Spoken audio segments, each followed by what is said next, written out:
अष्टांग योग योग दर्शन के महान ग्रंथ पतंजलि योग सूत्र में वर्णित है। अष्टांग का अर्थ है 8 अंगों वाला। ये 8 अंग व्यक्ति को आत्म साक्षात्कार और मोक्ष की ओर ले जाने का मार्ग दिखाते हैं। नीचे अष्टांग योग के 8 अंगों की संपूर्ण जानकारी दी गई है। यम, सामाजिक आचरण, बाहरी अनुशासन। यह 5 नैतिक सिद्धांत हैं जो दूसरों के साथ हमारे व्यवहार को निर्देशित करते हैं। अहिंसा, किसी भी रूप में हिंसा न करना। सत्य, सत्य बोलना और सत्य का पालन करना। अस्तेय, चोरी न करना।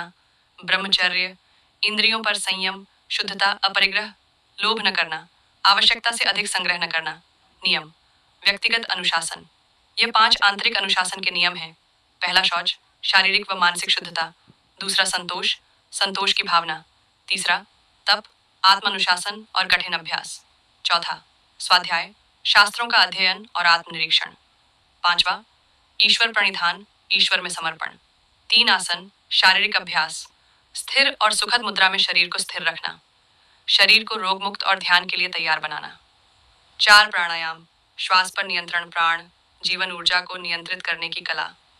श्वास का नियमित अभ्यास, पूरक, कुंभक, रेचक। 5 प्रत्याहार, इंद्रियों पर नियंत्रण, इंद्रियों को बाहरी विषयों से हटाकर मन की ओर मोड़ना। ध्यान की तैयारी के लिए आवश्यक। 6 धारणा, एकाग्रता, मन को एक बिंदु या विषय पर स्थिर करना। ध्यान का आरंभिक चरण। 7 ध्यान, ध्यान अवस्था अविचल और निरंतर ध्यान की अवस्था। ध्यान में व्यक्ति विषय और ध्यान प्रक्रिया से एक हो जाता है।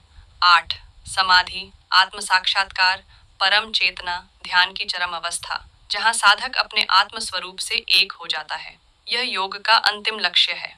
निष्कर्ष, अष्टांग योग एक संपूर्ण जीवन शैली है जो न केवल शारीरिक स्वास्थ्य बल्कि मानसिक और आध्यात्मिक उन्नति के लिए मार्गदर्शक है।